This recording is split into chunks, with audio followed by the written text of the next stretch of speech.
The divisional round was great, wasn't it? And it's not just about the results. And I took a beating on the results, although I did end up winning money. It just goes to show you could have the wrong picks and still win some money with the way that it is now, betting props and all that stuff.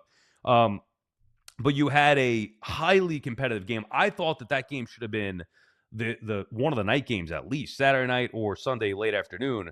The Bills and Broncos. I said that from the beginning. A tremendous football game, back and forth. Unfortunately, now Bo Nix breaks his ankle on the second to last play of the game, and he's going to be out moving forward. And then the controversy. I don't even want to really get into the controversy because I saw that play and I couldn't tell what was going on. So I don't think it's fair to then rip the refs. What I would say is I do agree with McDermott. Somebody's got to take a look at it. And my initial look at it, even though I know if it's a tie, quote unquote tie, the possession goes to the offense.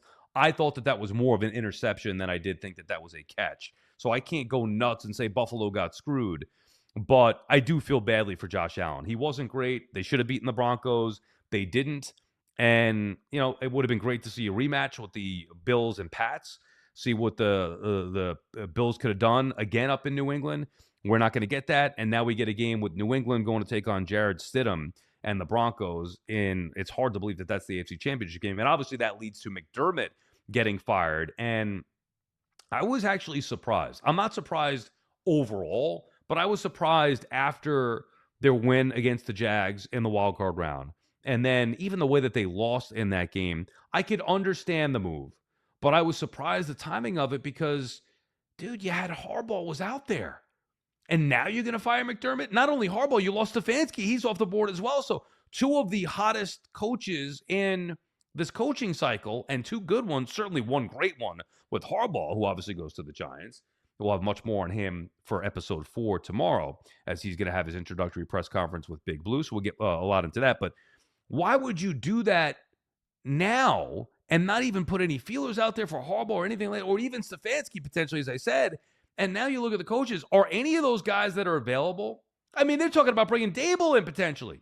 Are any of those guys that are available definitively better than McDermott? Sometimes you have to sit back and think, like, look at the Ravens. Are they really going to find a better head coach than Harbaugh? The answer is no. Although you could say he's been there so long, it was just time for a change. I understand more than anybody the idea of needing to move on from McDermott or from a coach and bring in somebody that could take you to another level. I get that.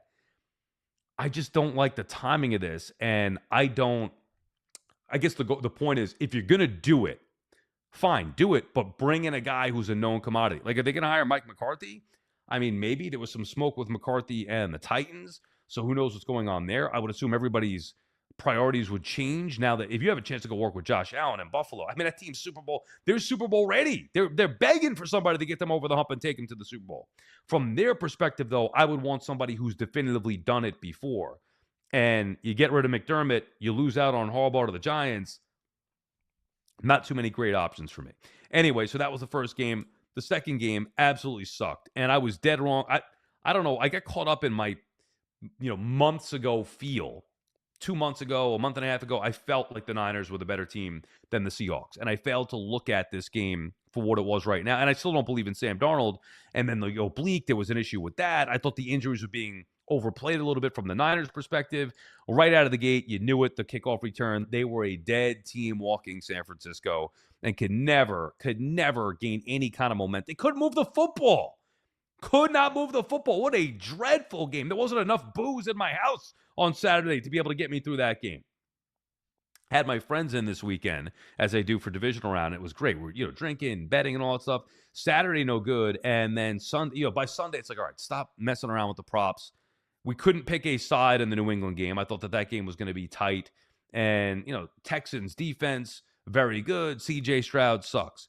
It was so that game was so bad that you had to think the game wasn't bad. CJ Stroud was so bad that you had to think of Davis Mills. And I know I was paying attention a little bit on social media, people calling for Davis Mills. I don't know what D'Amico Ryans was doing, not going to him there. Like, you could stroke his ego and, oh, it's okay, buddy. Don't worry about it. We'll get him next time. Protect his mentality in the offseason. For now, you got to figure out a way to move the football and try to win that game. And that game could have been there for the taking.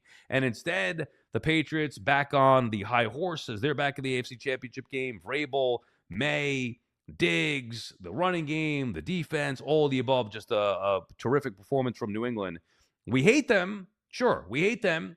I like them better, me personally. I like them better with Belichick and Brady than I do now with Vrabel.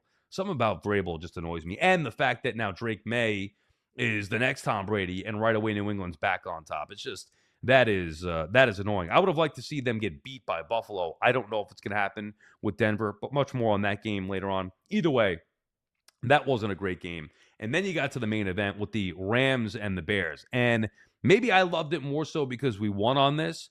And I love the Rams in that game. Of course, the Bears make it close enough to cover. So if you had the Rams, you lose it. Here's the bet that we made. Because again, you're making bets all weekend long. It's props here, props there, anytime touchdowns. You're going all over the place, and that stuff can get out of control. Finally, we came together and said, let's limit it. Let's limit it. If we like a guy, let's say DJ Moore, my buddy Saratoga Wills love DJ Moore. Take him to go over whatever his catches or yardage are, and an anytime TD. Instead of like, let's go this guy TD, let's go this guy receptions and yards. Just try to simplify. I know it sounds simple, but we were all over the place.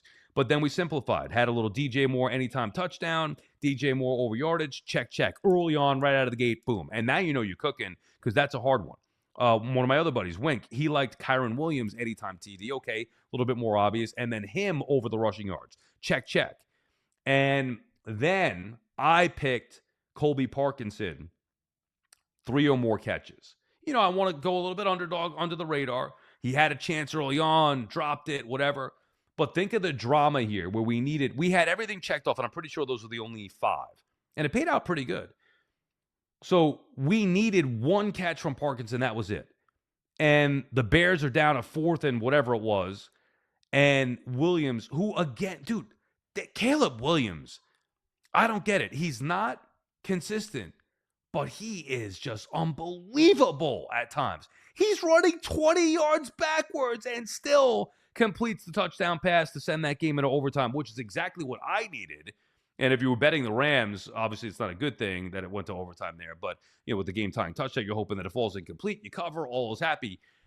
Even though I did have the Rams on a side bet, I wanted the game to go to overtime, hoping to win both. And that touchdown was just incredible and good for Chicago. Great season. Bears are back, and Bears fans will love it. And Ben Johnson and Caleb Williams, all that stuff.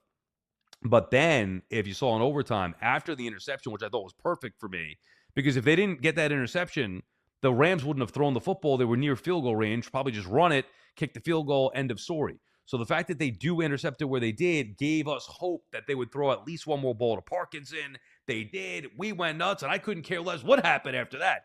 That's the life of a gambler and the mindset of a gambler. And it's why sometimes it's not the best thing if you're trying to watch the game in its purest form, because you watch it through a different lens. Instead of me saying, oh, wow, this game is great. And by the way, it was a great game. And I am ultimately happy that the Rams are going. I think that's a great matchup in the NFC championship game now with Seattle and the Rams, a rematch of that. I'm going to be picking I don't care what happens the rest of the week. I'm picking the Rams and McVay. I'm not going against him, and I can't get now behind Seattle, even though that was a buzzsaw and a daunting place to play, all those different things. I might go Rams-Broncos still.